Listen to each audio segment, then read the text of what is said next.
Do you do animal noises in front of your parents? No, you don't. You told me you don't, which means that you know.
I realized I did not put on my video accidentally.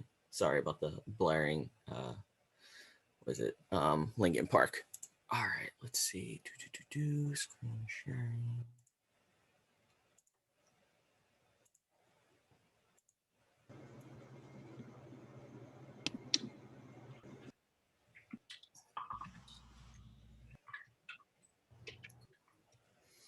All right, let's see. Like 2 more minutes. I think everyone is almost here. Cool. All right, I'm gonna get started today. As a quick note, once again, we have to finish grading your exams, so those I'll hopefully get done, the majority of them this weekend. So I'll email everyone once that's all done. Obviously, we'll do recapture once again, and I'll set that up for I'll set that up on Moodle. It'll be due at the end of next week. I'll put it on, but I'll give you until Friday in order to do that. Answer those questions. As a quick note about quiz and stuff, I got a number of emails at the last minute about number of people feeling not prepared for the quiz. And, as a quick note, I'd like, I want to be very understanding. I want to be, I understand that we're nice, especially college right now, everything's online, things can be overwhelming. We're all, Vassar has very strict isolation policies, which I, in myself, can't even imagine what, that would have been like at your age and, being in this atmosphere of that way. But asking for an extension on something at the last minute or after it's already been due is an inappropriate time to be asking for that. And it makes it seem a lot less of, having issues and more of trying to get one over. And it's unfair to students who are, reaching out and asking for things. I know it's hard to ask for help. And I feel like I can be very accommodating and very understanding to conditions. But in the future, if you reach out to me prior to what's happening, we can discuss it and we can talk about things. But waiting until, the quiz has started or the quiz is almost done to reach out for help is inappropriate time, right? Once again, it's not fair to other students. And so, I'm always here. If you email me, hopefully I respond. I've been pretty good at responding to emails. I'm always here. I have my office hours. If you feel like there's something with the course or you need help with, studying or understanding concepts, I will be here. I will give extra time. If you can't make it to my office hours, I will, we can set up independent meetings at other days in the week, especially Thursday, Fridays. But again, it's just, we need to plan a little bit and we need to, figure out our headspace. If you think again that you're not going to be feeling well, you're getting the vaccine perhaps or something, just reach out to me beforehand and we can make plans, to make everything fair and to make sure that everyone has equal access to do as best as they can. It's not that I'm a huge stickler for timelines and things like that. It's more, again, this, showing effort, being fair to all the students and making sure everyone is learning things. Because again, I'm most interested in making sure that you are learning successfully, you are getting acclimated to college, and you're getting into good habits in terms of keeping yourself and your coursework in order and successful. I'm sorry if that's like a little preachy. If anyone wants to talk to me about it, I hope I haven't offended anyone, but yeah, please reach out. I want to be helpful. I want to be caring and understanding. And I want to help you. Just help me help you by reaching out in an appropriate time frame. Prof. Diaz, I will just add, I mean, I agree that timing matters. The only exception to that, and I think we both agree on this, is like if something emergent were to happen, right? Like your computer died in the middle of the quiz, or your internet cut out, or heaven forbid, you had some sort of health emergency that you had no prior warning of. Please do let us know. I mean, the more we know, I think sort of the common theme here is the more we know about whatever difficulties you're experiencing, as soon as you're experiencing them, that puts us in the better position to help you reach you where you are and be fair to your peers, which I think is kind of one of the points that Prof. Diaz is making there. But on the other hand, if it's something that you knew about ahead of time, that puts us in a difficult spot if we know at the last moment, and it puts your peers in a difficult spot. Yeah. And again, there obviously are things that come up randomly, right? You can't predict, health issues. Again, vaccine, you may have a really bad reaction, right? So I understand that things come up in that way, but, reaching out with no excuse is a very different thing. And I think there are very different levels of it. And again, the more we know, the more we can help. And then to answer some quick questions, I think so. The homework is open. It should be open until Monday. But you should, in order to, I think, go and have a very successful discussion section, I think you should at least look over the homework so you can talk about it. Again, that's another thing where I want you to work on it because I want you to understand the concepts. And I think that having that, looking at it prior to going to discussion group can help clear up those issues. And so that's my primary concern. Once again, as long as you do it and get it in by Monday, that's fine. But I think you should look over it. Also, in terms of feedback on the exam, I have it turned off.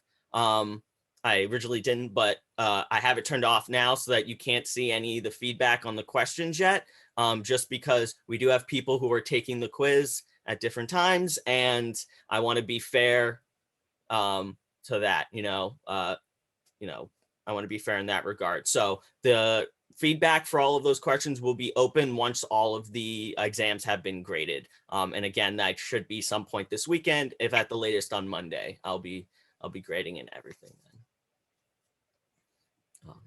All right. Any other questions before I get into some population ecology? No. All right. Cool. All right. So today we're going to be talking about population ecology, or the different types of ways that scientists describe distribution of organisms, and kind of how we analyze them, and how these different methods of distributing, organisms can lead to different type of life histories. And so, last class we were talking about distribution of species, how species interact with one another, and how they can actually limit how far and how many of particular species exist in an area. So we're going to talk about those different aspects of it. So, how do populations change over time?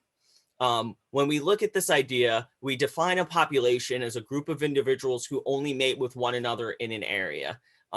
This will be similar to the idea of a species. When we get into the the evolution aspect of it later in your science career. But what we want to know is, how do these organisms change? How do groups of, say, birds in an area change? And so there are a number of different factors that can cause populations to change, both in an increasing and a decreasing fashion. So for instance, different aspects that increase population, some of these are probably, make perfect sense, right? You just didn't put them in the context of ecology, right? Obviously, you have births. Populations will increase as you have more and more births, which are, as we talked about, are limited by the method to which organisms are reproducing, as well as their access to nutrients. You then have the idea of immigration, which is something that does not happen in all populations. Or populations that are migrant, that can move between isolated groups, will have immigration. But for instance, a lot of plants may or not have immigration, right? This will be more of a, population that's coming in and out. Birds, for instance, migrating between areas or flying between areas of, high and low nutrients. And so obviously immigration is influx of individuals from a distant population. This is really important for genetic reasons also. When you get into the whole evolution aspect, immigration brings in new DNA and helps, keep a population diverse and hardy. And then, we have for population decreases, we have the exact opposite, right? Where you have birth, you have death. And so old age, predation, accidental deaths all lead to population decreases. And so these can have huge detrimental effects on not only genetic diversity, but, the number of viable, producers, right? For instance, if you don't have, if you have an organism such as, let's say, elephants who have to hold their young for a year and a half. I believe they're 18 months, maybe it's like 13 months, but either way, they're holding on to their offspring for a long time. Death of a lot of females will cause a massive population decrease, not just, those individual organisms, because you won't be able to have this, birth leading to more increases in that way. And then on the other end, we have the outflux of individuals, right? Emigration. And so that can happen for a lot of reasons. You could have, again, migratory patterns. You can have organisms that are just leaving between populations. Or you can have, things such as seasonality, or, maybe the population is just a little bit different. But, you have things coming in and things coming out, which makes sense, right? You have increasing and decreasing of populations.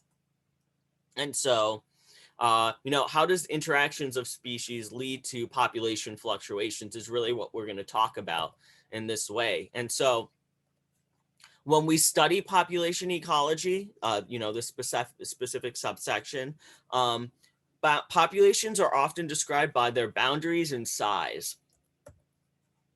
And so, when we talk about it, we talk about the ideas of density. So density is the number of individuals in per unit area or volume. So for instance, number of oak trees within square kilometers or acreage. The reason we say volume is because it could be bacterial density, right? How many bacteria do we have growing in a milliliter of water? Things of that nature. And so you may not think about it, but density of individuals has a great effect on how they interact with their environment, right? If you're living in a colony, there's a lot of different things that can affect you that don't necessarily affect you if you're living individually. For instance, disease is much more rampant in densely populated areas. Organisms that live closely related, if they are getting sick or spreading some type of parasite, they're more likely to, lead to death and things like that. So density not only is a good way of describing boundaries of organisms and how many there are, but can have great effects on their relations with other ones. And so there's density, which is the number of organisms, but there is dispersion as well, which is the pattern of distribution within a habitat. So whether or not organisms are all clumped up together, you can have the same number of organisms per acreage, but you could have those trees, for instance, all be grouped into one orchard, or those trees could be scattered throughout that acreage independently growing. And so again, those not only does density affect, these life histories and how organisms interact with each other, but their dispersion, and not, again, this isn't the dispersion of how, dispersion of how these organisms are sending out their offspring, which may actually cause their dispersion pattern. We'll talk about that in a second, but it's how they are living, where they are selecting to exist in this habitat. And so ecologists use a variety of sampling techniques to estimate density and population. It really depends on what type of organism and how that organism lives. Testing the density of plants in an area, counting them, looking through, is a lot easier than trying to figure out the density of something like a wolf, right? Or a fox. You see foxes on occasion, there may be more than you know of, right? They're just running around. And all of this is, the fact that it's impossible to measure most of the time every organism in an area. And so scientists have to come up with techniques in order to estimate how many organisms are living in an area. And so, one thing that's very important about measuring density is that often it is not static for an area, meaning that it changes over time. It changes with environmental conditions, seasonality, basic general environment, right? There's organisms, again, that are migratory. For instance, once again, birds are going to be living in different areas at different times. Even for something such as sharks, in which now we have, global warming, we have climate change, we have increasing of sea temperatures. The sharks are now traveling further and further in order to gather food and to mate. And so even over years, different things such as environmental climates will change the density of an area. And so scientists often are going to do things such as this, where they're actually tagging organisms so that they can count them and see where they're going. And so this is a way of them tracking immigration and emigration, which often change the total population in any specific area. Once again, depending on where we're looking, forest area, there's lots of space there. Oceans, there's so much area that we can't possibly follow or look at everything. So again, we're measuring and looking at these. So if you are looking at an area and it seems like the individuals may be homogeneous, so again, we're looking at a field of, say, weeds or flowers, you can just count the number of individuals you find in a specific area and then multiply by the distribution area. So what I mean there is that, for instance, let's say you have this square, which is now the Vassar Preserve, right? Perhaps you want to count how many of the, of the different, like, dog mercury or different, these are bad lines, I'm so sorry, there are in an environment. It would take too many professors, too many students, too long to measure this. And so what they'll do is they'll say, we'll go here, we'll measure all of the plants in this area. Say we have, 10 plants found in this square acreage. And then we'll estimate by multiplying by how many spaces we have. So here we have 20. So we're going to estimate that in our population, we'll have, around 200 of that organism existing in our area on the Vassar Preserve, those plants. Obviously, this, some of these areas might not be inhabitable. You can take those out, but this is the most basic way that scientists will look at density. And that's, if it is homogeneous, if it's an easy way to count. But most populations are not that simple, unfortunately. And so scientists they have to get a little bit more tricky.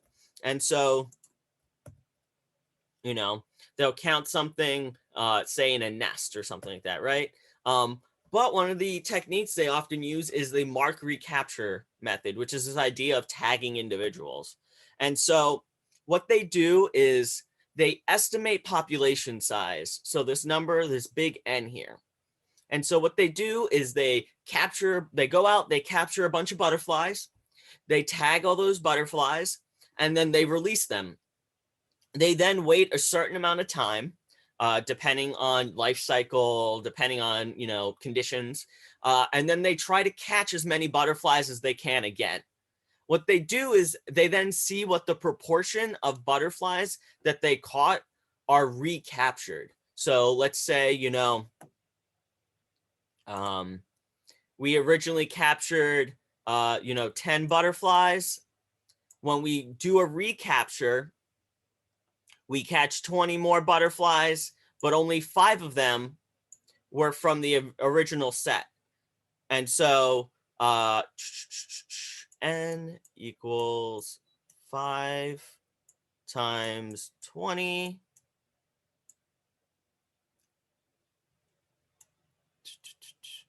Oh, sorry. This first set would be 10. So 10 times 20 over 5. Which would be an estimate of a population of, 40? An estimation of a population of 40. Obviously, these have pitfalls. There's some organisms that are more elusive than others, but what I would like you to know is that there's capture and then recapture. And when you recapture organisms, you're assuming that you're only catching a subsection of that population. And so this could be an estimate. Large populations, it's hard to tell. Elusive organisms, again, it's hard to tell. Catching fox, solitary animals like that. But this gives scientists at least an estimate of how many organisms are in the environment. And this is how, they'll estimate the amount of endangered tigers in the wild and things of that nature. So I'm going to show a quick video explaining this technique of recapture, and we're going to do it with, they're going to be doing it with sea turtles.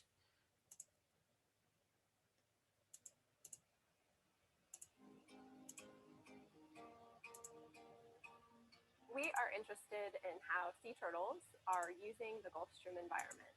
And so we tagged 5 juvenile sea turtles that were collected from North Carolina beaches down south and were raised at the Pine Knoll Shores Aquarium until they were the size. Sorry, is the video moving for you guys? Because for me, it was frozen. All right, there we go. All right, sorry.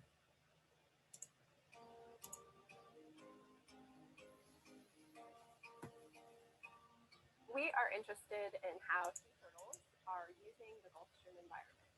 And so we tagged 5 juvenile sea turtles that were collected from North Carolina beaches down south and were raised at the Pine Knoll Shores Aquarium until they were the size that we could attach a solar satellite.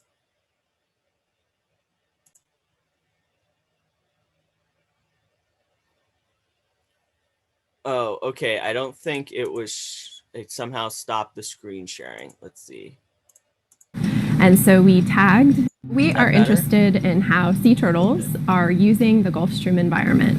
And so we tagged 5 juvenile sea turtles that were collected from North Carolina beaches down south and were raised at the Pine Knoll Shores Aquarium until they were the size that we could attach a solar satellite tag to them and release them in the Gulf Stream amongst sargassum. This is filling in one of the major data gaps in sea turtle life history. These guys are incredibly long-lived, and we don't know much about that early time frame that they spend offshore, so we don't know where they go, how they interact with their environment, and so not knowing that makes it more difficult to protect them. A lot of the technologies that were present until recently were too large to be able to tag smaller turtles. And so we're really interested in how those turtles are using the Gulf Stream, and the North Carolina Renewable Ocean Energy Program is interested in it because if we are to harness Gulf Stream-based energy, we need to do so responsibly, and that means making sure that we protect species that could be at risk of interaction with those turbines, including juvenile sea turtles. It's important because sea turtles are protected under the Endangered Species Act, but they interact with a lot of fisheries. And when you have turtles interacting with human activities, what'll happen is those human activities may be restricted. So the more information that we have, the better targeted our management can be. So we're not just blanket, protecting areas or habitat. We can home in on where they're actually going, where they're actually using the habitat, and perhaps release restriction elsewhere. Yep. So, there are a lot of different reasons and ways that scientists will utilize mark and recapture. As they were just saying in that video, they're using it to help make ecological policies in terms of, where people can drill. This method doesn't work for all animals. Certain animals will actually take their tags off, or I saw a video once where they tagged I forgot if it was a squid or an octopus. I think it was an octopus, and they returned it to its mating pod of octopi, and the other octopus actually noticed that it had a tag on it and they attacked it. So smarter organisms may take these off. And so one thing they don't talk about in that video, but often you will, you will find a tracker that will, wash up on shore. They actually do this cool thing where certain trackers are actually made to dissolve. This plastic is made to dissolve over time, and then it will actually cause the tracker to break off the organism and then float, and then scientists can collect those. But these methods not only let us know about density and dispersion, but it lets us know about life history, where they're going, what they're interacting with, and things like that. Did the octopus you were talking about that got tagged, are you saying that all the other ones attacked the octopus or just the tag? Oh, the other octopus. Yeah. I think maybe they noticed the light on it or something, and they attacked that octopus and kind of just removed it from the colony, unfortunately. So the scientists got no data off of that, and I don't think they tag that species anymore. Yeah. Quick question: is it possible to tag spiders? It is possible to tag, some larger spiders. They can do that with tarantulas. But I don't think anyone's done it yet, but there is a scientist who just came up with really, really tiny taggers that you can 3D print. And I think they put them on beetles. So we're starting to figure out how to get these taggers in smaller fashions. The problem with making them smaller right now is the fact that we lose data. We can get location information, but some of these more advanced tags can tell you swim speed, pressure, environmental conditions, again, like water pressure, temperature. And so, scientists would like to have the most information they can, but, we can do basic stuff. It's also hard that you say, if you try to tag baby spiders, they're millimeters in length, so they can be very difficult. What about those plaques that hunters find on birds? Are they tagged for any specific reasons? I'm not sure, to be honest. The birds could be tagged. Yeah, birds could be tagged for reasons in terms of where they're flying, whether or not they're affecting certain communities, whether or not they're moving, but I'm not sure why they would actually do that. At least specifically, you would have to check the area and see what those scientists or nature preserve or whatever is trying to do. Cool. All right. So when we're describing patterns of dispersion, they come in a number of forms. So obviously, as I said, it's the spacing amongst individuals. So, something like a penguin will live in what's called a uniform colony, which means that everyone is pretty much evenly spaced. And generally, these patterns of dispersion have to do with how organisms of the same species either disperse their offspring or how they interact with one another.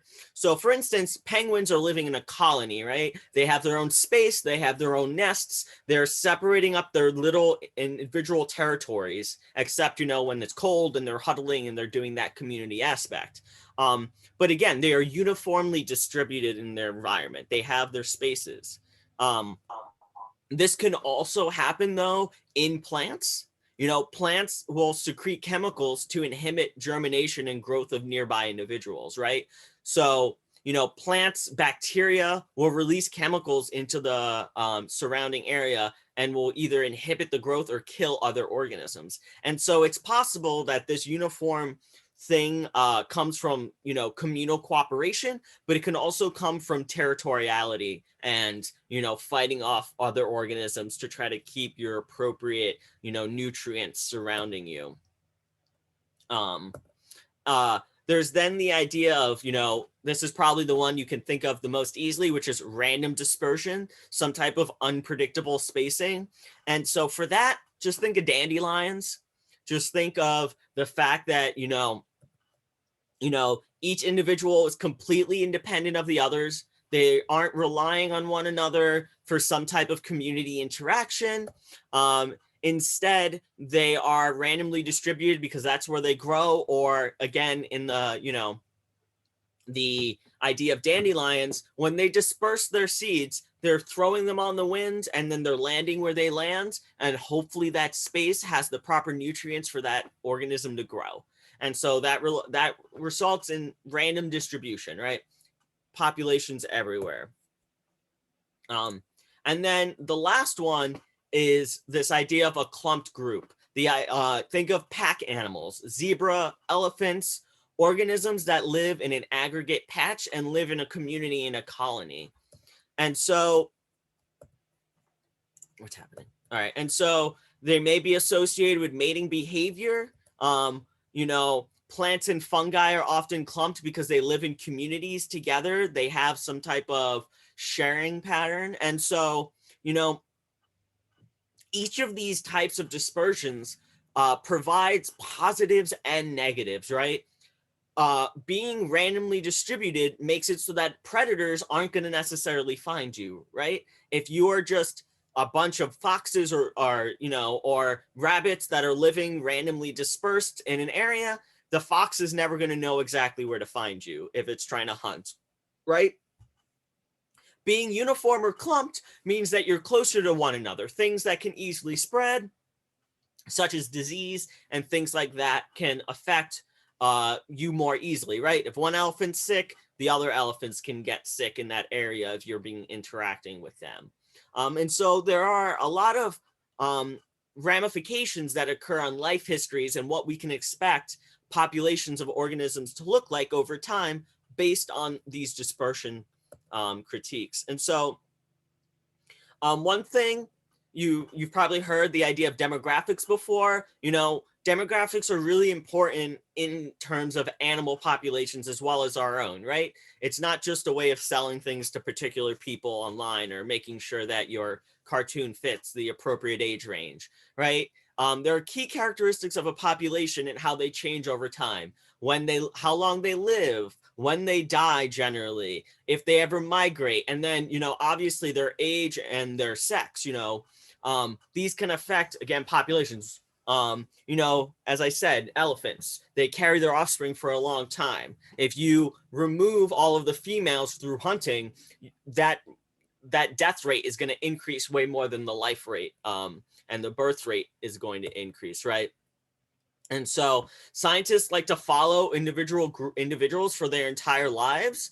Usually they track females and their offspring, once again, because depending on the organism, males often live less or are less into the social structure, depending on what it is. For instance, spiders, if you were tracking a female, it'd be much easier because she'd be laying her eggs, she'd be sitting in a web. Males would be smaller and running around the forest trying to find females. And so there's an idea of a cohort. You've probably heard this before. You know, if you're all freshmen right now, you're all in the same cohort. You know, maybe there's a little bit of an age range, but generally speaking, you know, all of you are starting around the same age range. You know, most of you are not, late 20s, early 30s, more, you know, teens and young 20s, maybe a little bit. And so a cohort is a group of individuals in the same age. Yeah. Say, and then you're on the same academic age, freshmen, which makes sense, or sophomores.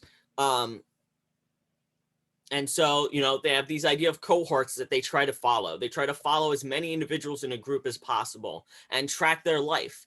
And so what they do is they create this life table, which is a summary of the survival and reproduction rates of all the individuals in a cohort of groups in a population. Once again, it's really hard in order to get information on all organisms, which is why, again, they try to focus on females and their offspring, because they can, again, if you know how many offspring a female is producing, you know that birth rate, and that can help you understand a little bit more how it relates to the death rates. And so from a life table, scientists will then produce what is known as a survivorship curve. And so these survivorship curves they may be simple line diagrams, but they actually tell a lot about what the type of life history an organism goes through is. Whether or not organisms live for a long time before they start to die, or if they die really quickly as juveniles, and then the few adults provide the rest of the offspring, can tell you a lot about the relation between these organisms and each other and their environment. And so survivorship curve plots the number of organisms in a cohort that are still alive over time, right? So, you know, you start with 50 spiders, you watch all of them, and every time one dies, you remove them from the curve, and so you can see how they die. And so we'll see what age they averagely live to and how the population interacts. And so these survivorship curves come in a few types, and I'll go over those in just a second.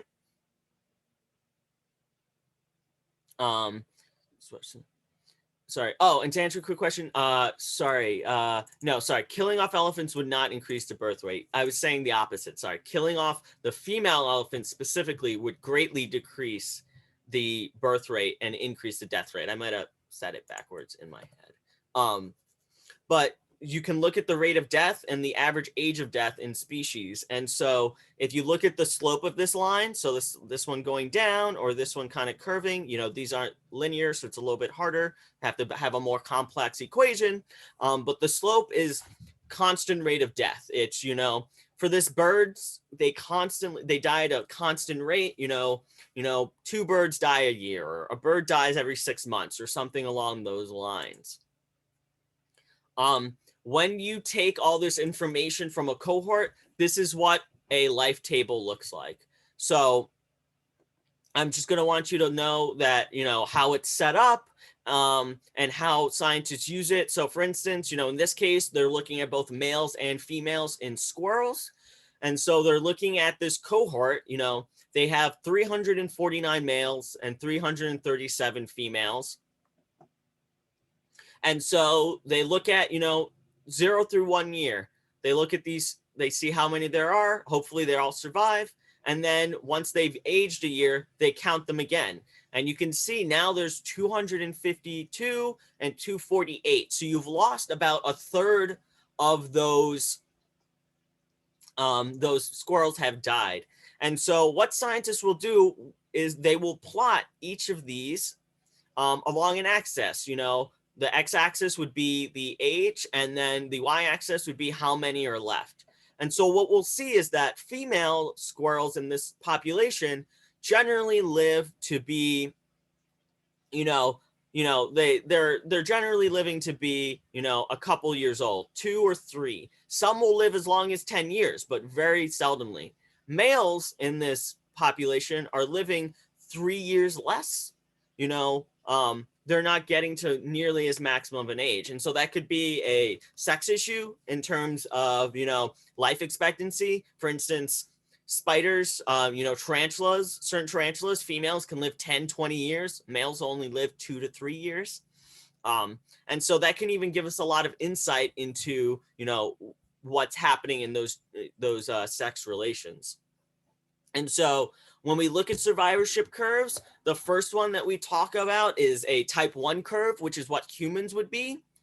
And so think about it for humans, right? In terms of our life history, we take care of each other. We have medical care. We feed one another. So most of the time, humans are not dying early into infancy, right? We're usually taking care of our offspring. We're not like spiders who just have eggs and let them fly off, right? We hold our babies for you know, for 9 months, then we take care of them until they can do their own things, and we take care of, you know, generally children until they're 18, right? So there's a, you know, a minimal amount of death that occurs because of our childcare compared to other species. And so, yes, exactly as Professor Reagan is saying, we invest a lot into our offspring. And so it's flat for the most part. But then it gets to a point where, you know, it's really hard for our bodies to live after a certain age. And so we start to die, you know, 80, 70, and beyond. And so we have low death rates early in age and middle life, but then they increase at old age. And, you know, elephants are exactly like this. Elephants also take care of their young and live in communities. And so few offsprings and provide good care for those organisms. Type 2 is what is called an intermediate survivor curve, because it has a constant death over an organism's lifespan. And so generally, most species fall in somewhere between, you know, one of these curves. It's usually not perfect. Usually you're somewhere between 1 and 2 or 2 and 3, depending on your method of taking care of your offsprings. But also depending on, you know, environmental conditions and relations with other species, it could be much more complex. But think about it this way, you know, birds are investing in their offspring, but, you know, maybe not all of those birds, those babies survive, so some die. But once those babies, those eggs hatch and they're old enough to go on their own, they're individualistic, right? Most birds are flying away from the nest and they're doing their own thing. And so the chances that they're going to be picked off by a predator, that they're not going to be able to feed themselves, are pretty constant throughout their lives. Obviously, you know, as they get older, there's more of a chances they'll run into a predator. For instance, you know, in suburban areas, domesticated cats kill a lot of local birds. So, you know, there's always the chance that someone's cat is going to be roaming that day and you're going to get taken out. And so, unfortunately, you know, most organisms fall in this kind of type 2, constant death, you know, type of thing. Type 3 is one that has a lot of deaths early on in life, and then they kind of flatten out. And so this would be, again, spiders. This would be, I'm going to show you a video of this, of, again, sea turtles, organisms that produce a lot of offspring. Spiders produce upwards of, you know, depending on the species, anywhere between 100 and 1,000 eggs. Not all of, and the reason they do that is not all of them are going to survive. They're going to randomly disperse. They're going to be picking off by predators because they're really low on the food chain. And so type 3 shows an organism that does not invest very heavily in its offspring individually. It doesn't take care of them. It just produces a lot of offspring and hopes that they survive. So a lot of marine creatures, mussels, spiders, and insects, anything that kind of has a clutch, will usually have that type of curve. And so, you know, for instance, type 3 survivorship curve, baby sea turtles, right? They lay hundreds of eggs on the beach, and then those eggs hatch, and then those babies rush to the ocean. And as they said in that last video where they were tracking sea turtles, we don't know everything about their life history and what is killing them and how they survive in their oceans. Because, you know, once they go into the water, not only, sorry, do they have to hatch and then make their way to the water without being picked off by birds, but then once they're in the water, they're very small and can't really defend themselves. So they have to, you know, hope for that. Hope they survive. Swimmers also come to Ascension to breed. A female green turtle approaches the coast. She's not eaten once in 2 months. She may have travelled 1,000 miles from her feeding grounds, the greatest journey of her kind.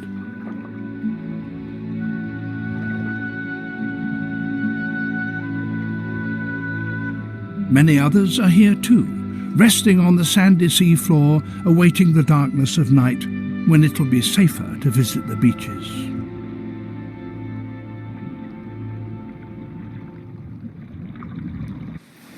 Eggs that were laid a few weeks ago at the start of the season are beginning to hatch.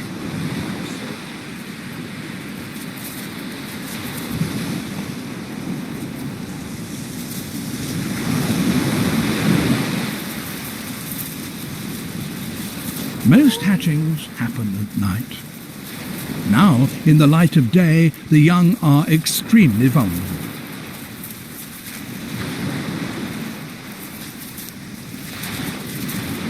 They must get to the sea as soon as possible.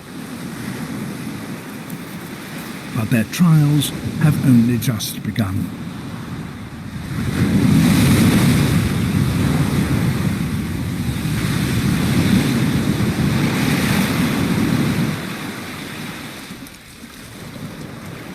Many will drown in the pounding waves.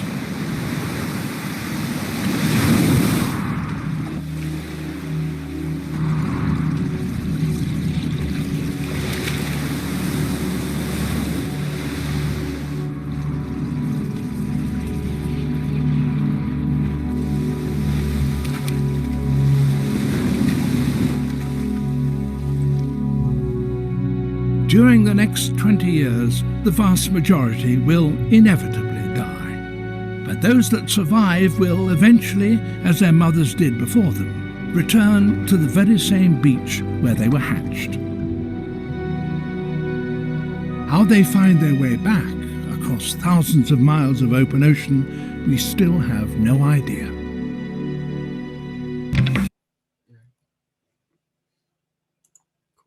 That's also something that scientists are generally looking at is, by tracking organisms, we can hopefully figure out, if we, for instance, there's an idea of gravity waves, or, different areas of the earth having slightly different geographic poles. And they've actually discovered this because they tracked birds, and they found that birds were flying along very specific path lines. And they realized they kind of meshed up with these different signals they were getting from the earth. And so there's a lot of different things that we can learn from this.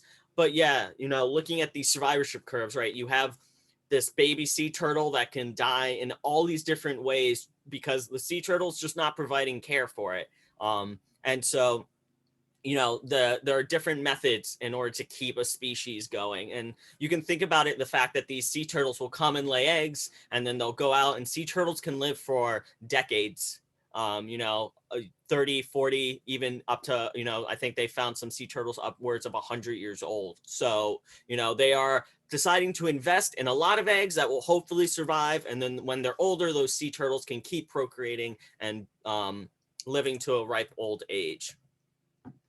And so, changes in population size, obviously it's a complicated understanding of why it's happening, but the math is pretty easy, right? You just have population is births plus immigrants minus the deaths and immigrants. And so there are a number of limits on population number and growth. For instance, as we were saying in those organism interactions with their environment, right? Members of a population rely on the same set of resources and are affected by environmental factors, right? And so if we look at, say, a number of organisms over time,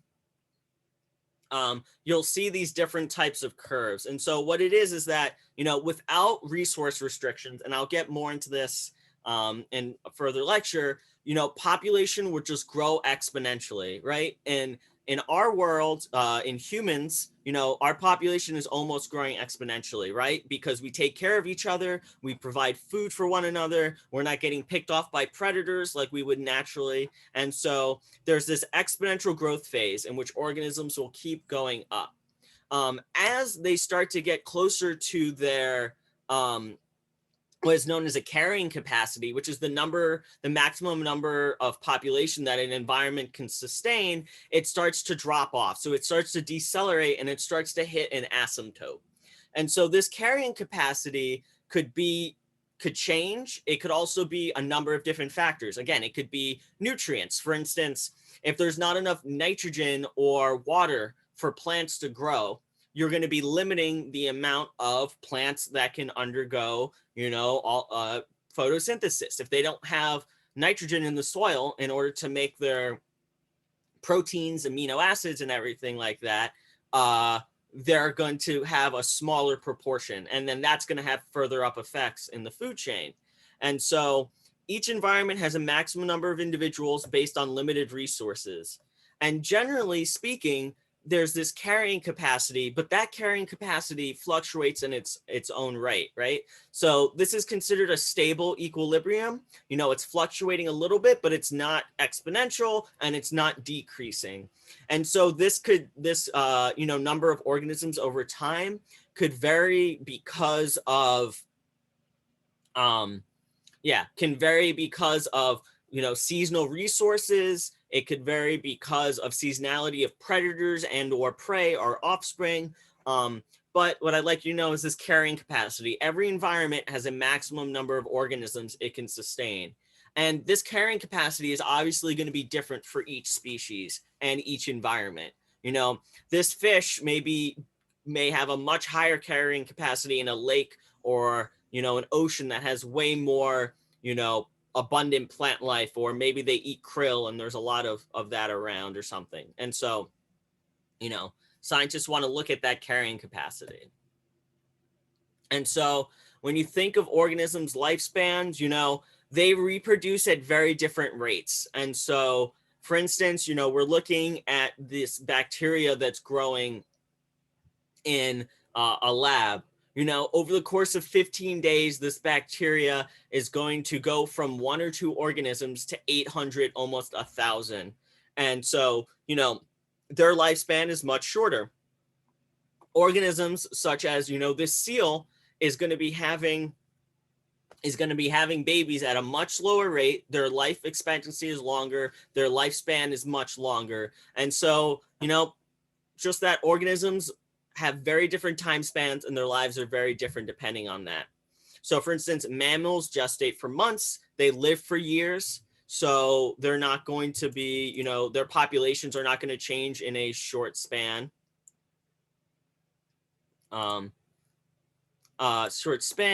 You then have, they are protists. I did say bacteria, but yes, sorry. These are protists, and we'll get over that because they are different than bacteria in a little bit. But I'm misspeaking, and I'll fix that. But these organisms, these are reproducing in just a few minutes, perhaps a few days, and so their curves are going to look a lot different. Over the course of say years, this population may just die out, right? And so scientists just like to understand what type of scales organisms are living on. And so, population growth curves, you have increases in population. So you have, the number of births minus the number of deaths. And so number of reproduction, the reproduction rate minus the death rate.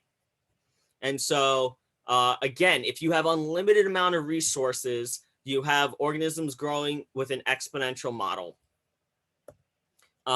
And so the reproductive rate is obviously the number of offspring that are being produced by females. And so when we look at an environment, as I just said, most of the time we're going to get to what this called this logistic model, which is how they grow as they get closer to their carrying capacity. And that carrying capacity, I'm not going to ask you, but it's usually denoted by K. It's 11:24. I've gone over a little bit, but I think I only have like 2 more slides, so it should be almost done. But again, I will put it on. I will put it onto YouTube. And so in most ecosystems, they don't have unlimited resources, right? They're usually shared by individuals within a species and a population. And so what happens is, and this is this bacterial curve is, this is for bacteria that is growing on a plate, right? So we have bacteria in a lab growing on a plate. There is a finite number of nutrients that we were able to put in that plate. And so what happens is you have this exponential curve. You then have going into this logistic curve, getting that asymptote, hitting the carrying capacity.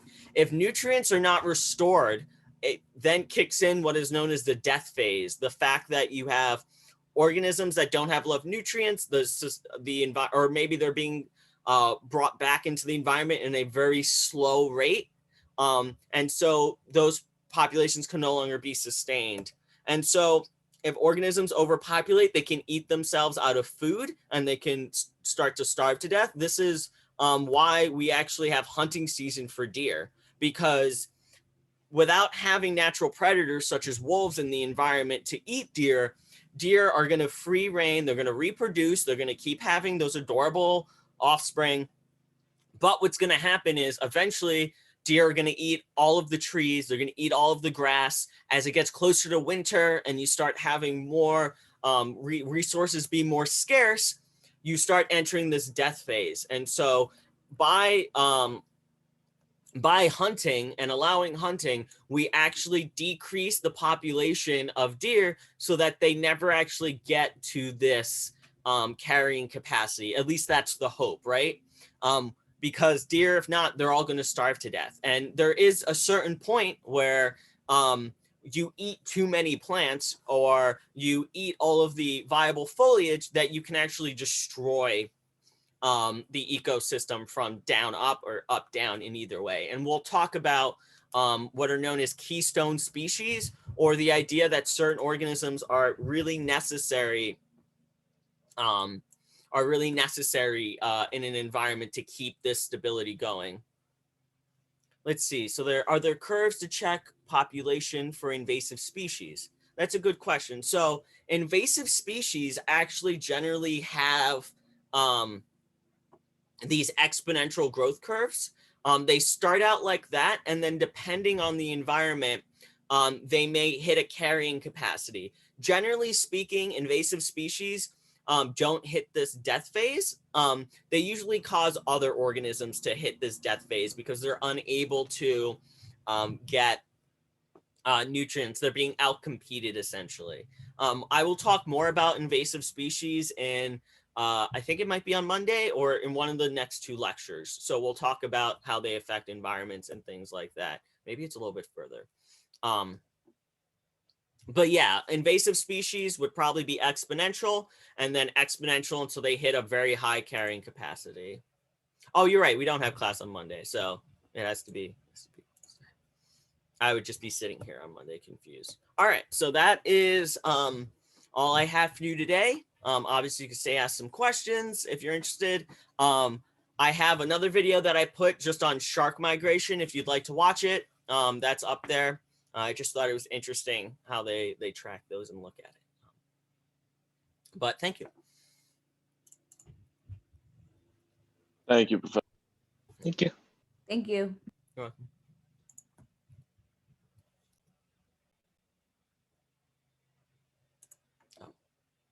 Is Monday a day off? Yeah, Monday is a day off. Yeah. Okay. Sorry. I have a question about well, I have 2 questions.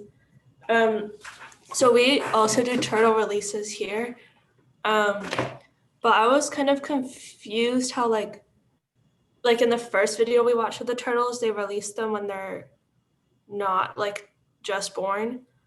But then in the second video it says like turtles return to where they were born to lay their own eggs. So like if they were released into the middle of the ocean in the first video, then how do they like know where to go when it's like their time to lay eggs?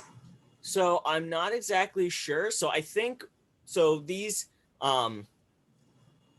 That's actually a very good point. I think that it's kind of a intrinsic behavioral thing. They kind of know where they were born in terms of doing it. I'm not sure if those turtles, I think, are. I'm not sure if they're being captured at like a medium age or if they're being raised and then released.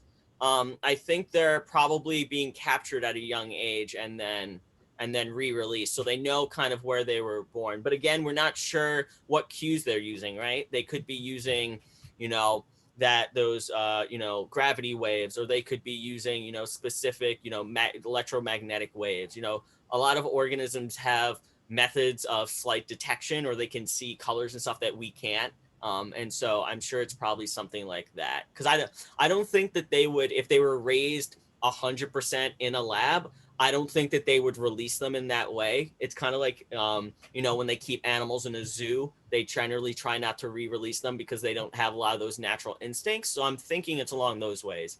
Because if not, you're 100% right. Like, where they're going to lay their eggs, they're just, and those are specific areas clearly, right, that they need in order to do that. Mhm. That are safe areas and can lead them to appropriate stuff. My other question was about how you were just talking about how if there's like with the deer, how there needs to be hunting season or else they'll just like keep going forever or eat themselves to death.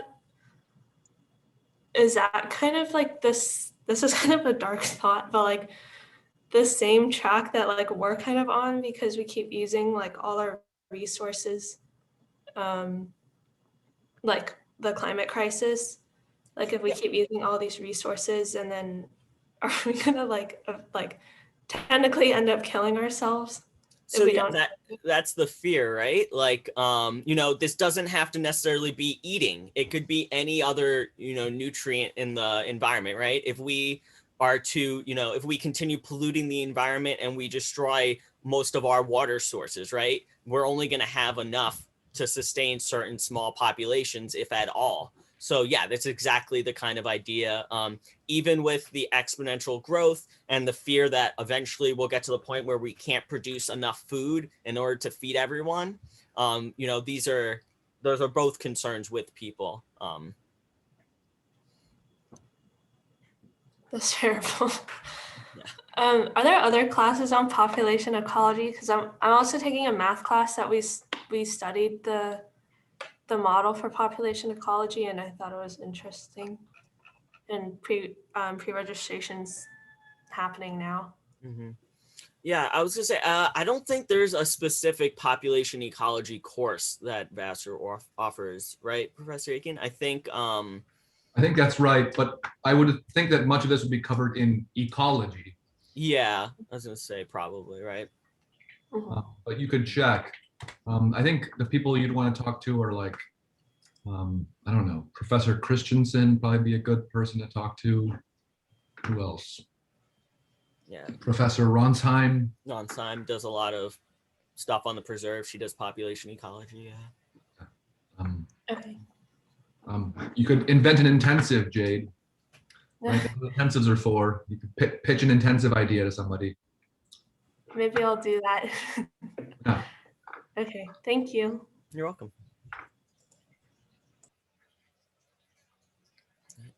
Any questions, Alex?